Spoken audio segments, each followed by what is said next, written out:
первой половине дня рассмотрели 8 ступеней Патанджали. 8 ступеней. Мы прошли по всем ступеням. Это было до обеда.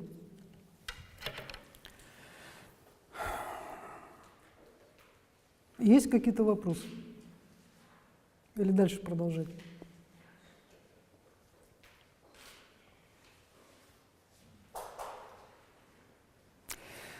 Значит, мы вернемся в 1912 год.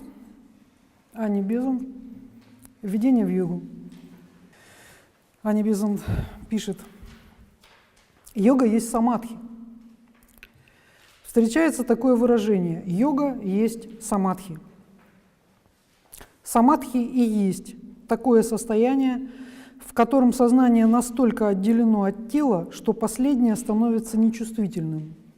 Это состояние транса, во время которого ум сознает себя вполне, хотя тело и теряет свою чувствительность. Состояние, из которого он возвращается в тело, обогащенный в своем сверхфизическом состоянии переживаниями, которые он способен восстановить, когда окажется снова погруженным в физический мозг. Самадхи соответствует всегда уровню бодрствующего сознания, но требует потери чувствительности физического тела. Обыкновенная личность, погруженная в транс, действует на астральном плане.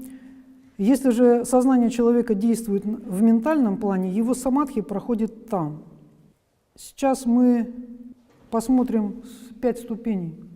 Если сознание бодрствующего человека постоянно находится на физическом, на астральном или на ментальном плане, то когда человек погружается в транс, он, соответственно, и переходит на астральный либо на ментальный план.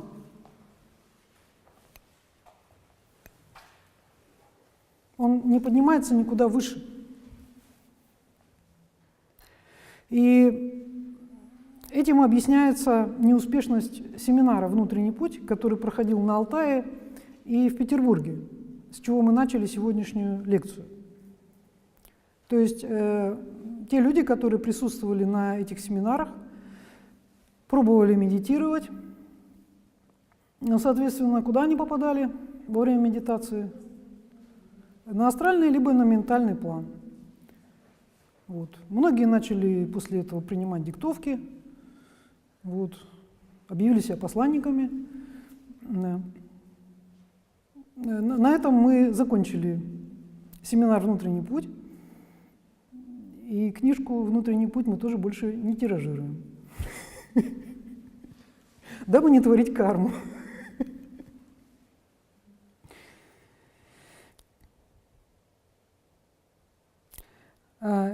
Далее еще цитата из Ани Безант. Вот оставляем этот рисунок. Изучая состояние вашего ума, вы можете сами определить, готовы ли вы к определенным упражнениям йоги. Если ваш ум находится на одной из 2 первых ступеней, вы не готовы для йоги. Ни ребенок, ни юноша не готовы для нее, также и человек, поглощенный земными заботами. Если же вами овладела одна определенная мысль, тогда вы приблизительно готовы для йоги. Она приведет вас на следующую ступень сосредоточения, на которой вы сможете сами избрать вашу идею и держаться за нее по собственной вашей воле. Отсюда уже один шаг к полному контролю, который в состоянии остановить все изменчивые движения ума. Достигнув этого состояния, сравнительно нетрудно по своей воле переходить в самадхи. Она говорит о том, что если вы находитесь вот здесь, вы не готовы для йоги. Если вы находитесь вот на этой ступени сознания, то вы половина на половину. Непонятно, куда подключитесь. Только находясь вот на этом уровне и на этом, вы готовы, собственно, к медитации. И высшей форме медитации – самадхи. Кроме того, что это невозможно, это опасно. Потому что тогда, когда мы начинаем медитировать, не обладая достаточным уровнем сознания, то мы попадаем на астральный план, например, или на ментальный план, но не на высшие слои, а на низшие слои. А там находится очень много разных существ. И вот владыки в диктовках многократно предупреждают о том, насколько опасным может быть вот этот контакт с астральным планом для неподготовленного сознания. Может произойти просто одержание. Одержание сущностями, которые находятся на астральном, на ментальном плане, и это одержание, от него очень трудно освободиться в дальнейшем.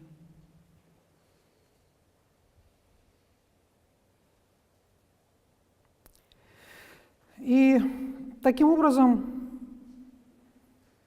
теперь 8 ступеней Патанджали, мы начали вот с этой ступени, Дхьяна. В 2006 году мы начали проводить семинар «Внутренний путь» и начали обучаться медитации. Это был 2006 год, прошло сколько, 9 лет, да? 9 лет, и мы вернулись к нашему естественному уровню. Ямы и не ямы. И мы открыли движение за нравственность. Это логично.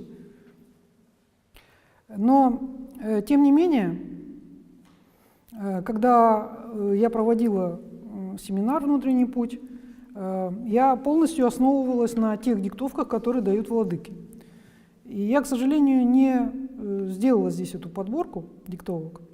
Была у нас книжечка, которая называлась «Внутренний путь». Вот в этой книжечке все диктовки были внимательным образом подобраны. И очень много диктовок, ну, скажем, больше 20, может, около 20, посвящено практике медитации. Как это осуществлять, какие опасности есть на этом пути. Там все очень-очень подробно описано. Если взять только эти диктовки и только им следовать, можно подчеркнуть для себя гораздо больше, чем из этой лекции. Относительно практики медитации. И давайте посмотрим все-таки предыдущие, там, скажем, люди, да, посланники, которые работали с братством. Как они относились к практике медитации? Есть ли что-то экстраординарное в том, что они пытались обучать этой практике? Начнем мы с Елены Петровны Блаватской. Насколько мне известно, я не знаю, чтобы она занималась практикой медитации. Но известно, что 3 года она провела в монастыре в Тибете, и там проходила какое-то обучение. Что это было за обучение, непонятно. Но 3 года заняло это для того, чтобы она обучилась чему-то там. Но зато учитель Эль-Мория, владыка Мория, известно, что был раджа-йогом в своем последнем воплощении. И вот как об этом пишет сама Елена Петровна Блаватская в книге «Письма из пещер и дебри Индостана». В литературной форме она описала свои путешествия по Индии с учителем, которого в книге она называет Такуром Гулаб Лал Сингом. Громадного роста Раджпут, независимый Такур из провинции Раджастан, которого мы давно знали под именем Гулаб Лал Синга, а звали просто Гулаб Синг. Об этом странном человеке шли самые удивительные и разнообразные толки. Ходила молва, будто он принадлежит к секте раджа-йогов, посвященных в таинства магии, алхимии и разных других сокровенных наук Индии. Он был человек богатый и независимый, и молва не смела заподозрить его в обмане, тем более, что если он и занимался этими науками, то старательно скрывал свои познания ото всех, кроме самых близких ему людей, друзей. И также из этой книги мы знаем, что он носил белые одежды, абсолютно белоснежно-белые, белую чалму, не стриг волосы и у него была борода, как на рисунке. Елена Ивановна и Николай Константинович Рерих. Мы знаем из писем Елены Ивановны Рерих, в которых она неоднократно предупреждала о том вреде, который способна принести йога. И она категорически не рекомендовала заниматься йогой, абсолютно. Она говорила, что это очень опасный путь, и всячески предостерегала.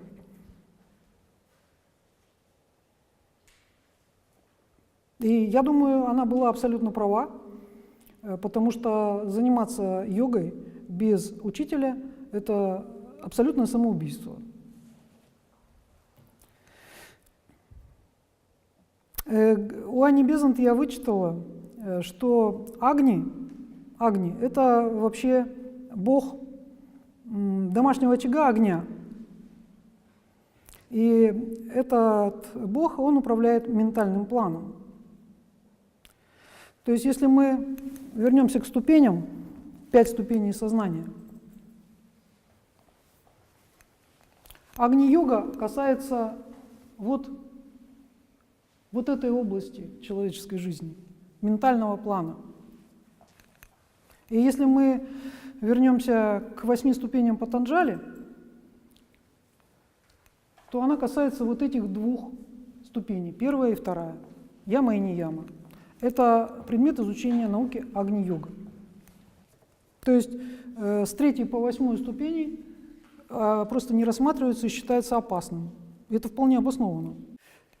Марк Элизабет Профит. Мы знаем, что Марк Профит долгое время жил в общине Йогананды в Соединенных Штатах Америки. И мы знаем, что Йогананда был учеником Шри Юктишвара, а Шри Юктишвар был учеником Лахири Махасаи. То есть вот по этой линии Йогананда получил знания крия-йоги.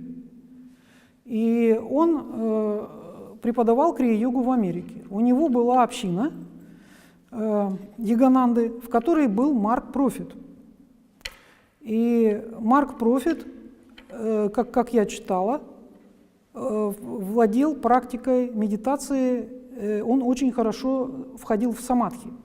Просто молниеносно, как скоростной лифт, он входил в состояние самадхи. Мог это делать просто очень быстро. То есть Марк Профит владел практикой медитации. Что мы читаем у Элизабет Клэр Профит? У Элизабет Клэр Профит существует много предупреждений о том, как вредно заниматься практикой медитации. Но есть практика установления связи со своим высшим «я», через него с учителем на тонком плане. И эта практика, она действительно преподавалась в Summit University и в Summit Lighthouse. И именно следуя этой практике я и стала медитировать. То есть вот следуя вот этой практике, которую давала Элизабет Профит.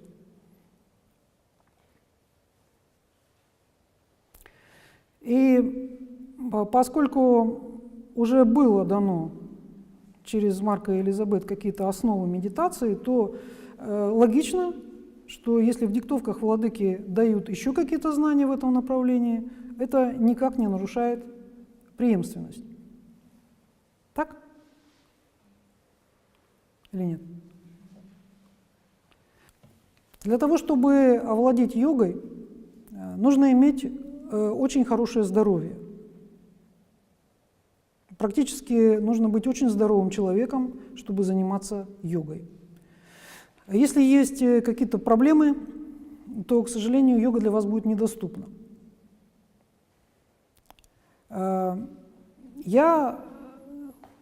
Поскольку я знала учение Агни-йога, я читала Блаватскую, читала Агни-йогу, читала Марка Элизабет Профит, какие-то труды. Ну, я так думаю, что где-то яму-не яму в какой-то степени я овладела. В какой-то степени. Вот. И дальше я что делаю? Я заскакиваю на 7-ю ступень и начинаю медитировать. Результат? Результат плохой, потому что физическое тело для того, чтобы медитировать, оно должно быть к этому готово. Оно должно пройти через вот эти все ступени асан, пранаямы, пратхаяры, да? Ну там ладно, сосредоточение еще как-то было. Но без пранаямы и асан невозможно медитировать, потому что физическое тело не готово, проводники не готовы. И если мы вспомним Рерих, Елену Ивановну, да? Она все время испытывала какие-то странные боли во всех частях. Как она говорила, это огненный опыт. Да? Ну, это совершенно очевидно. Если физическое тело не подготовлено, получать вот этот огненный опыт – это просто фатально. Это просто смертельно. Это просто… Поэтому она и предупреждала, что, вы знаете, это очень опасно. Не ходите туда. Вот пользуйтесь тем, что написано, и туда не ходите, это опасно. Она абсолютно была права. Но я понимала, что из этой патовой ситуации должен быть какой-то выход. Должен быть какой-то выход. И в 2011 году, когда уже совсем стало плохо, мы поехали в Индию.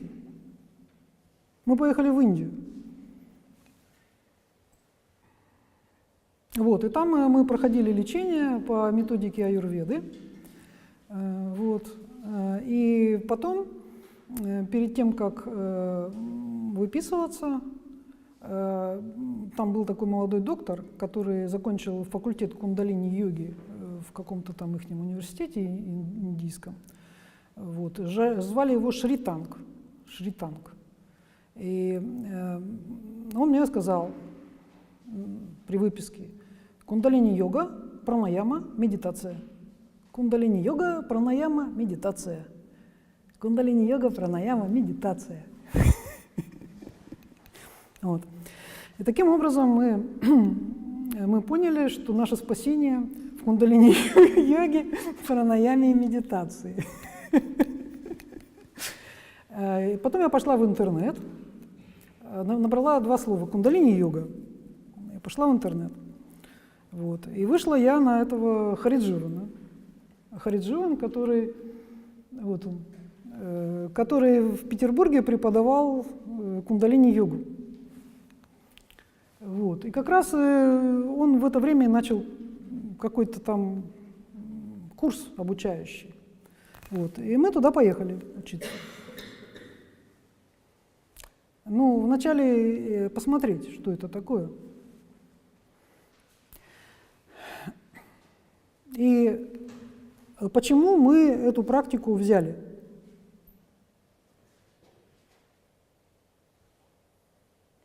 Потому что через Йоги Бхаджана,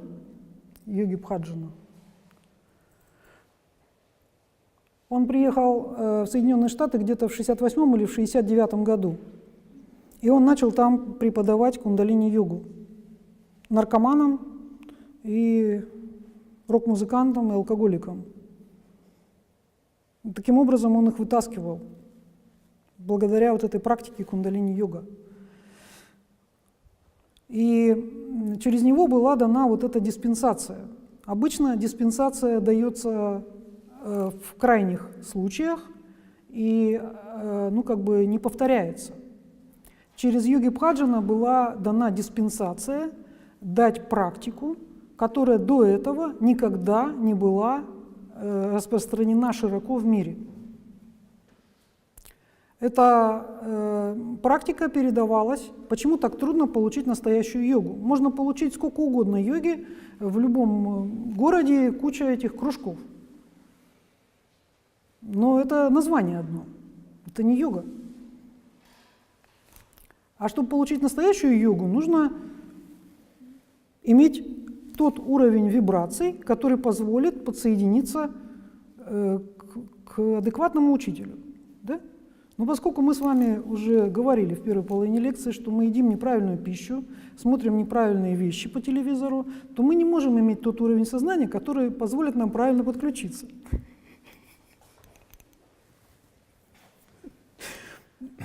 Поэтому Но Бог же не может нас бросить. Он должен какие-то нам кинуть спасательные тросы.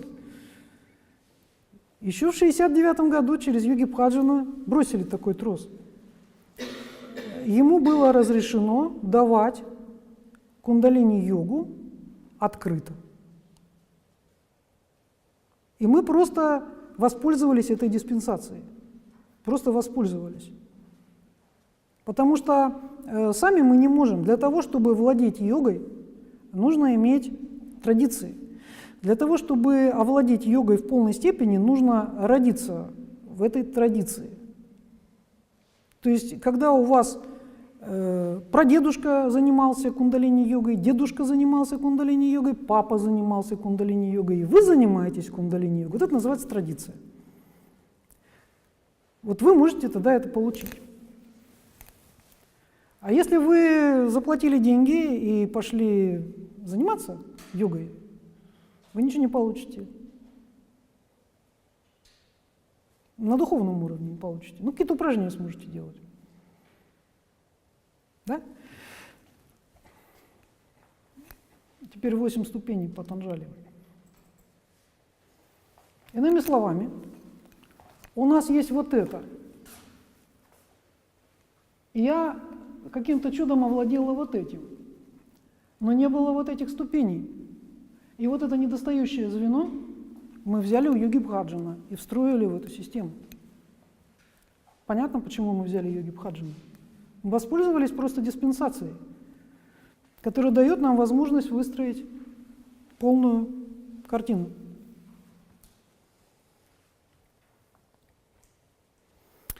Нельзя перескакивать через ступени, но можно по ним идти последовательно.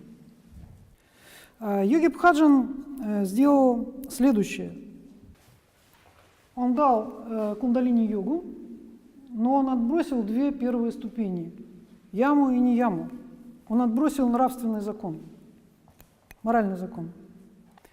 Это позволило ему давать кундалини-йогу всем желающим, наркоманам, алкоголикам.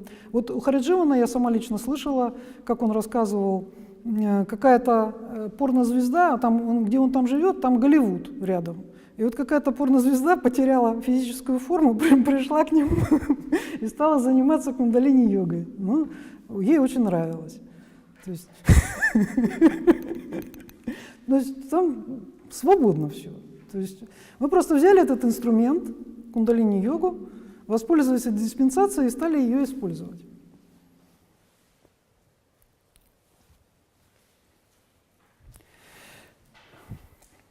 Но если мы... и там еще такое есть, из-за чего люди все как бы в основном возмущение имели, когда проходили обучение по кундалини-йоге. Ну, говорит, как же так, Татьяна Николаевна, вот владыки нам говорят, как важен мотив. А тут он нам рассказывает, если хотите машину, делайте вот эту мантру, и у вас будет машина. Ну, потому что ямы не ямы отбросили. И мотив другой. Мотив другой. Теперь давайте вернемся к Анне Безант. Что она по этому поводу пишет? Не нужно забывать, что есть не только йоги правого пути, но и пути левого, где также проводится метод йоги. И хотя на первых ее ступенях господствует аскетизм, а иногда и на позднейших, но истинная нравственность на левом пути отсутствует всегда. Черный маг ведет часто не менее воздержанную жизнь, чем любой из братьев Белой Ложи. И ученики черного мага бывают нередко более аскетичны, чем ученики белого мага. Разница между белым и черным магом заключается в мотиве. Цель черного мага – не очищение своей жизни ради блага человечества, а ради приобретения большей власти над другими. Главным мотивом белого мага, когда он отказывается от мясной пищи, является чувство милосердия, нежелание нарушать закон сострадания к живым существам. Следующий по левому пути отказывается также от мяса, но потому, что его тело было бы менее пригодно для его работы, если бы в нем были раджасические элементы животных тканей. Внешние действия у обоих одни и те же, разница только в мотиве.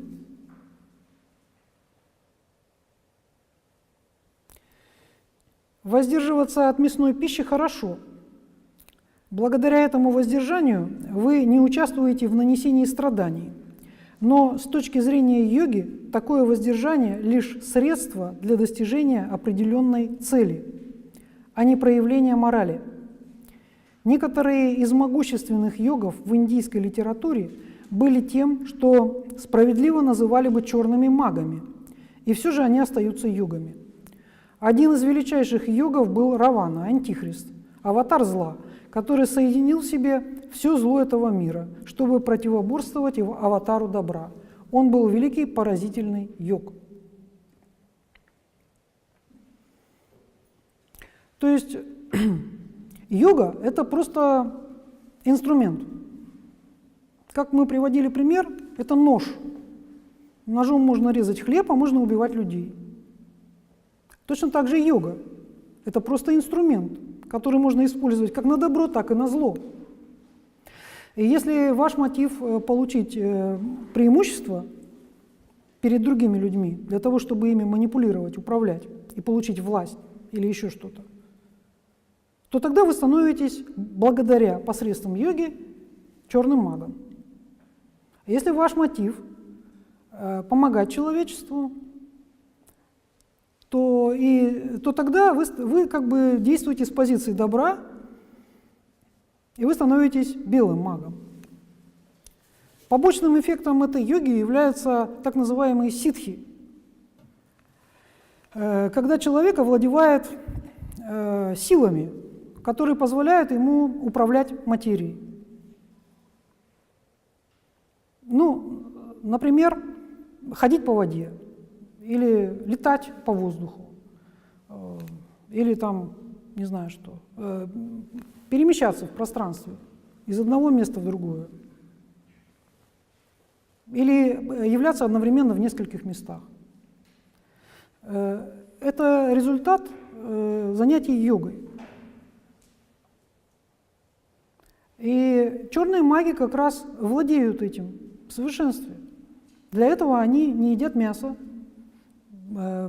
все совершенно четко следует, для того, чтобы получить эти ситхи, которые позволяют им манипулировать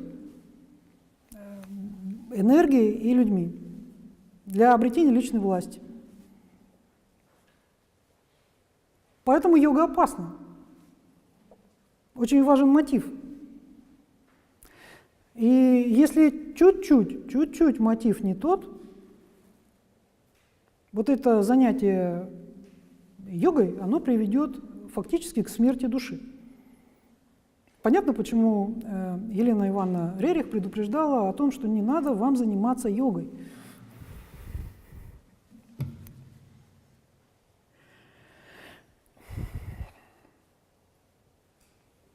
Поэтому, еще раз возвращаясь к началу лекции, я говорю, что йога – это индивидуальный путь, это ваши личные взаимоотношения.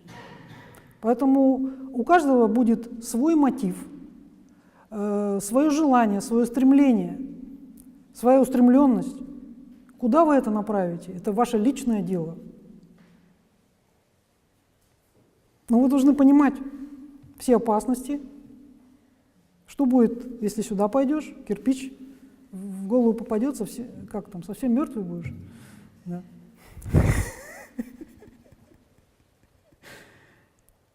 Вот. Понятно. Опять возвращаемся к 8 ступеням Патанджали.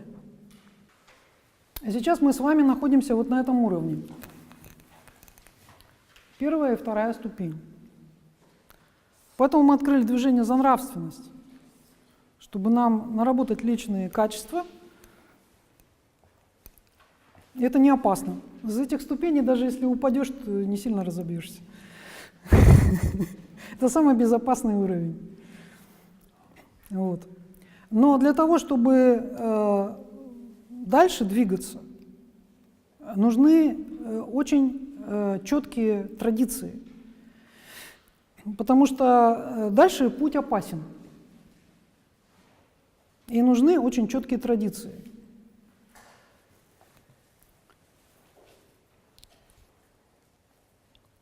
Давайте рассмотрим одну из традиций, которая была во времена ведической цивилизации, которая была 40 тысяч лет назад на территории, где мы сейчас находимся. А возьмем мы цитату из книги Лахири Махасая «Путеводная звезда Крия-йоги». Эту книгу написал не Лахири Махасай, эту книгу написал, я говорила, как. Просто мы используем эту фотографию как фокус, потому что это имеет отношение к нему. То есть по его линии мы получили вот это представление о этой ведической цивилизации. И это достаточно надежный источник.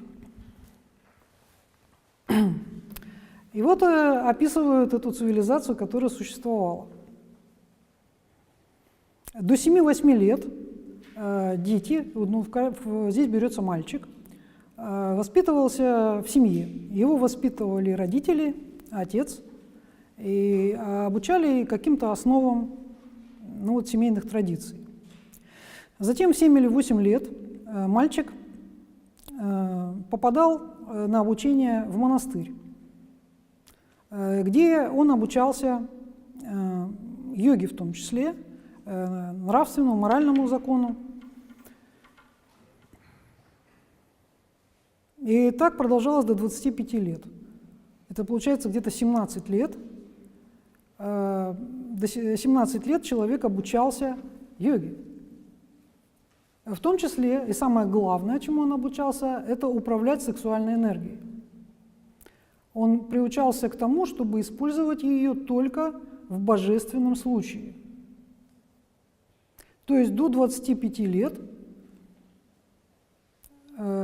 человек ведет целомудренную жизнь. В 25 лет наступает период, когда люди вступают в брак. И до брака никаких отношений нет.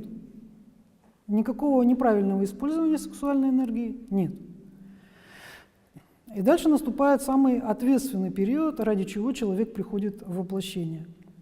Для чего человек приходит в воплощение?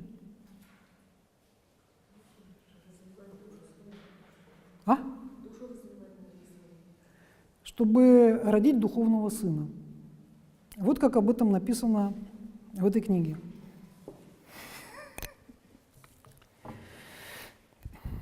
Сын – это вспышка внутреннего света. Поскольку рождение сына рассматривается как религиозная обязанность, рождение духовного сына подробно описано в Упанишадах. Вот что там сказано. Жена должна точно отсчитывать дни менструального цикла. Когда он закончен, пара воздерживается от сближения еще в течение 5 или 6 дней. Потом муж и жена должны поужинать в 8 часов вечера. Им следует отправиться в постель около 10 часов вечера или получасом позже. Поспав 4 или 4,5 часа, приблизительно в 3 часа утра, поскольку считается, что самый благоприятный момент для зачатия ночью, а днем не очень благостно, они должны приступить к выполнению этой религиозной обязанности. Во время этого действа они должны наполниться вибрациями, представляющими акт зачатия как религиозный божественный долг. Они не должны позволить себе увлечься эмоциональными и чувственными вибрациями. В четные дни женского цикла становится активным уникальный канал под названием Гаури. Если они выбрали правильный день, то у них родится мальчик. Если по ошибке они выбрали нечетный день цикла, то ребенок будет девочкой, потому что в эти дни активен канал Чандрамоши.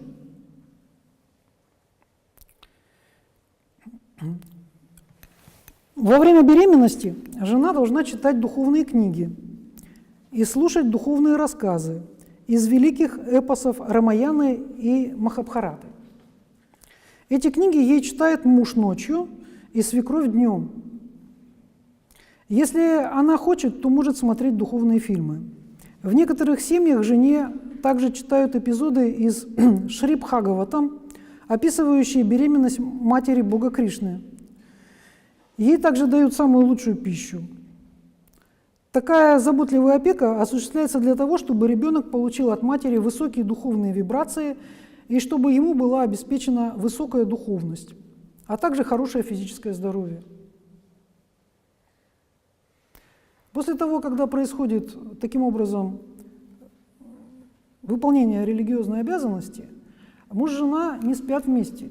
Они спят не то что в разных постелях, но и в разных комнатах.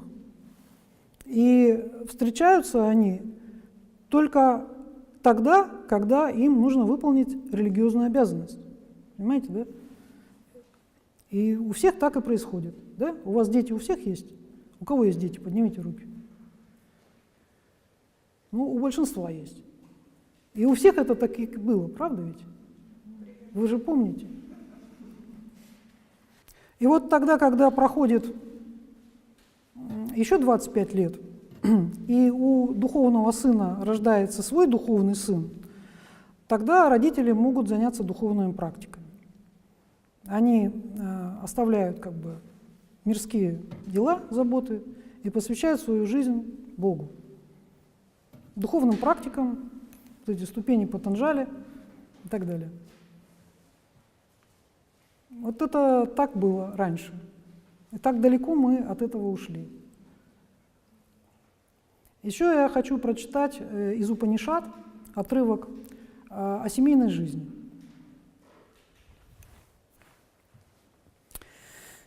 Семья – это чрезвычайно важное понятие для ведической культуры, как практически, так и духовно.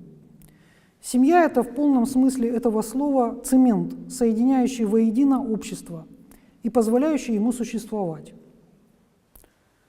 Муж, как и в любом обществе, обязан кормить свою семью.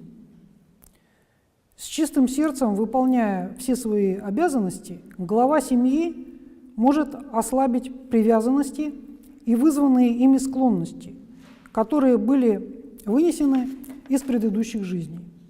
Таким образом, в соответствии с ведическим учением, семейный образ жизни имеет очень важное значение, потому что является проверенным временем способом достижения освобождения. В своих комментариях к священным книгам Лахири Махасая особо подчеркивал это. Вот он писал: «Семейный образ жизни – это источник 4 состояний жизни. Семейные люди – это самое важное состояние, поскольку они питают и оберегают всех остальных.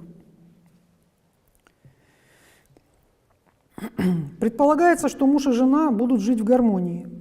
Каждый партнер имеет свое место в жизни. Разделение обязанностей, воспитание детей, сохранение семейных традиций и продолжение рода, а также обязанности по отношению к обществу. Все эти обязанности выполняются при ясном понимании того, что рано или поздно результатом будет вечное освобождение. Одним из приятных моментов для людей, живущих по законам Вед, является четко установленный распорядок дня.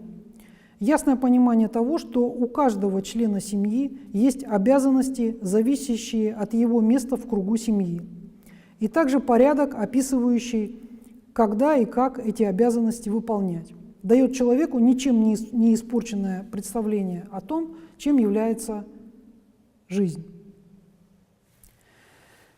Так муж и жена встают в 4 или 5 утра, умываются и выполняют религиозные обряды. В некоторых семьях все члены семьи собираются вместе утром и вечером на молитву, после того, как муж и жена выполнили религиозные обряды отдельно от других. Обязанности жены обычно связаны с домом. Она готовит и подает еду мужу, детям и другим членам семьи. В традиции она всегда готовит на обед дополнительную порцию еды. Дополнительная тарелка предназначена для того, чтобы накормить Бога в лице путешественника или свами, который может зайти в дом. Обычно с вами йоги и гости приходят днем. Она кормит их, если они подходят к дверям дома. По правилам с вами не входят в дом, но просят еду снаружи. Гости платят жене за еду. Обязанности мужа в основном лежат вне дома. Он зарабатывает деньги, и в этом состоят его обязанности. Лахири Махасая в своих комментариях говорит о том, что человек должен готовиться к семейной жизни. Человеку следует войти в семейную жизнь с полным осознанием того, что проистекает из копчикового центра, и всегда оставаться верным высшему «Я» – Брахме.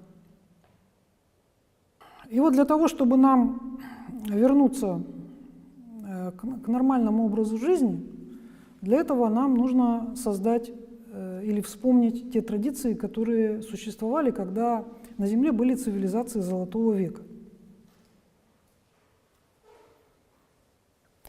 И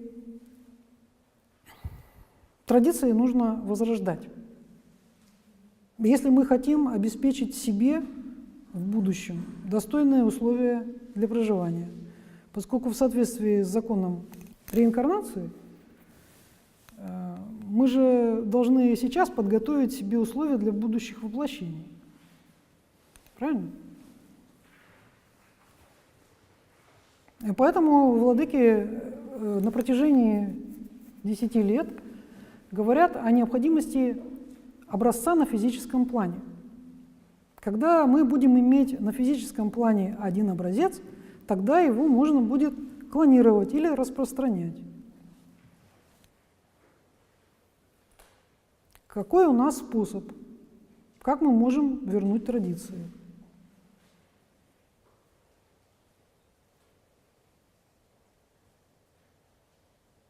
Лена предлагает начать с себя. Это один способ.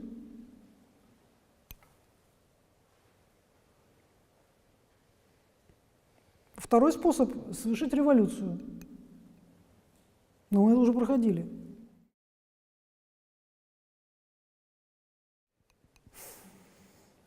Еще способы есть?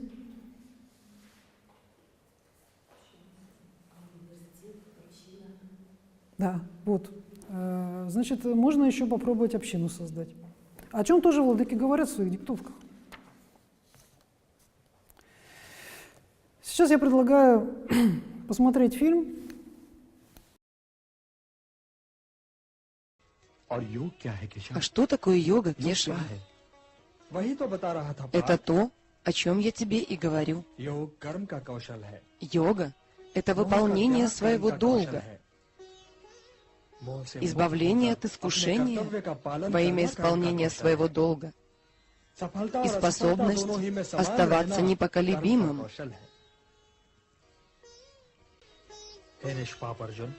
Арджуна, в этом мире есть два типа людей. Тот, кто медитирует, и тот, кто действует. Тот, кто медитирует, пытается найти Господа внутри себя. Это путь знания. А тот, кто действует, пытается обрести Господа через действие. Но невозможно освободиться от действий. Поиск Господа – это тоже действие. Поэтому, сын Кунти, есть два вида путей. Путь действия и путь знания. О, Кешава, тогда почему бы мне не пойти по пути знания?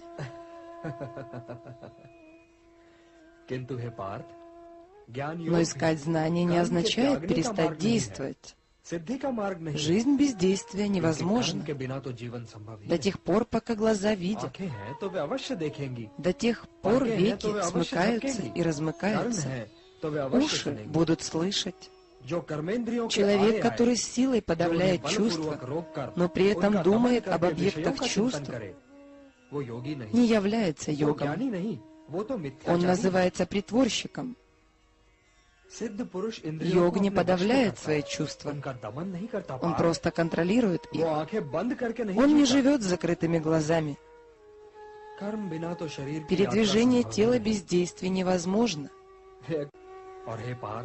О, Партха, делать повседневные вещи лучше, чем ничего не делать.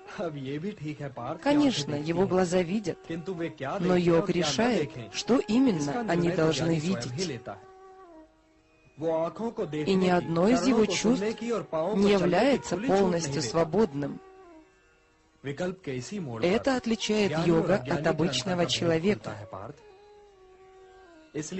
Поэтому действие очень важно для освобождения.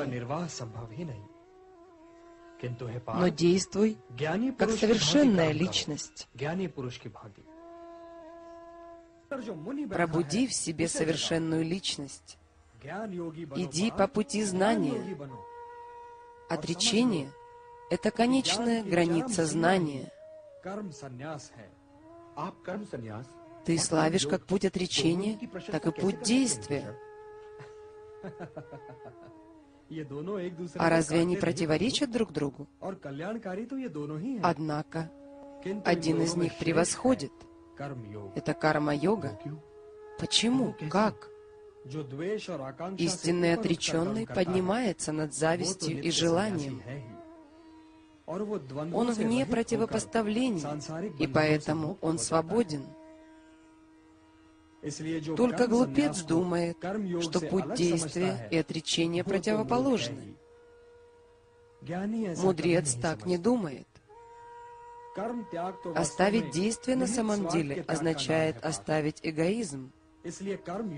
Отречение невозможно без действия. Тот, кто следует по пути действия, имеет полное знание об этом. Что бы он ни делал, каждое его действие направлено на благо человечества. Поэтому на нем не лежит пятно греха. Так же, как вода не может намочить лепесток лотоса.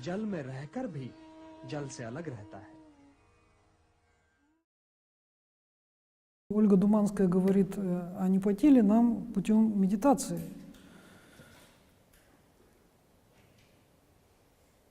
А я думаю, что надо пойти путем карма-йоги, потому что медитация — это более сложный путь.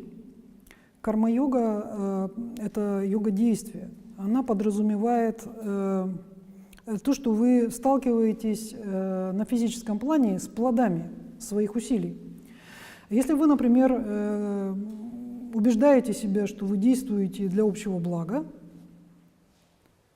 и потом получается, что бы вы ни делали, все не получается.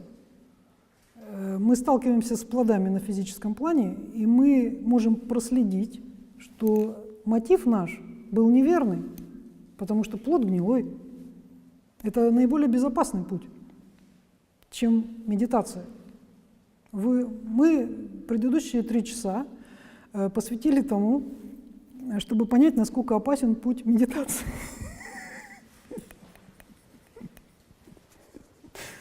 И вот, наконец, мы подошли к завершению сегодняшней лекции. И я надеюсь, мы все пришли к осознанию, что нам нужно идти по пути действия. Тогда, когда мы действуем с правильным мотивом, то мы отрабатываем свою карму.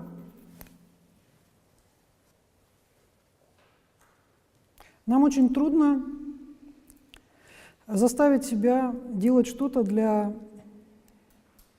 общего блага, потому что это какое-то запредельное понятие, типа вершин коммунизма.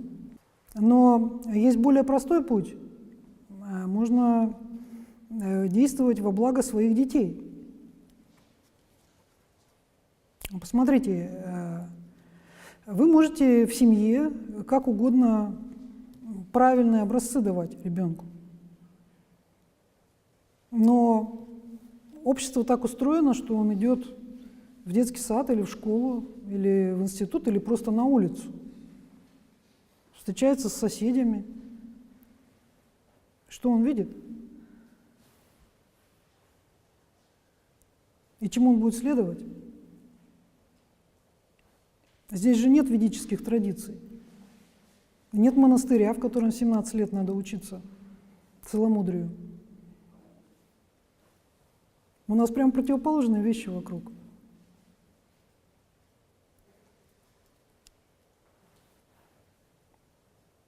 Но ведь можно что-то сделать в этом направлении. Ведь когда-то надо начать. Вот то, что вы называете карма-йога, вот вы там посуду моете, да, и пол там за собой. Это не карма-йога, понимаете? Это просто отдать долг, значит. То есть вы здесь чем-то пользуетесь, но взамен-то вы должны что-то отдать. Какой-то эквивалент труда, денег, еще чего-то. Правильно? Поэтому это не карма-йога. Карма-йога – это тогда, когда вы будете совершенно бескорыстно ради общего блага. Если это очень трудно, тогда ради будущего детей своих детей. Не надо чужих что-то делать. Понимаете? Добиться того, чтобы они получили достойное понимание в сознании правильности чего-то, каких-то истин. Мария Монтессори когда-то разработала материалы для детей. И весь смысл этой методики в том, что дети могли получить опыт общения со своим высшим «я». Тогда, когда они до 3 лет, у них вот эта связь, на которую мы 8 ступеней тратим, чтобы дойти, она с ними, она присутствует. Они общаются со своим высшим «я», даже не понимая этого. И работа с этими материалами позволяет вот этой связи внутри стабилизироваться, и если удастся, то до конца жизни пользоваться. У нас есть материалы. Мы создали движение за нравственность, университет этики жизни, Сириус-центры. Это все те материалы, которые должны помочь использовать йогу действия. Большой ошибкой и большим заблуждением является то, что вот сейчас мы слушаем лекции, а потом мы будем там заниматься йогой. Йога – это стиль жизни. Йогой мы занимаемся всегда, либо не занимаемся никогда. И если взять учение владык и прочитать под этим углом зрения, то все, чему они учат только одному – йоге, йоге действия. И первый шаг на этом пути – это постоянно думать о Боге, концентрироваться на Боге. В последнем цикле была диктовка, по-моему, циклопея, где он говорит, что вы должны все время с утра до вечера держать перед собой образ Бога, постоянно концентрировать свое внимание на Боге. И завершающий этап этого пути, когда вы в Боге. Для вас все перестает существовать в этом мире, остается только Бог.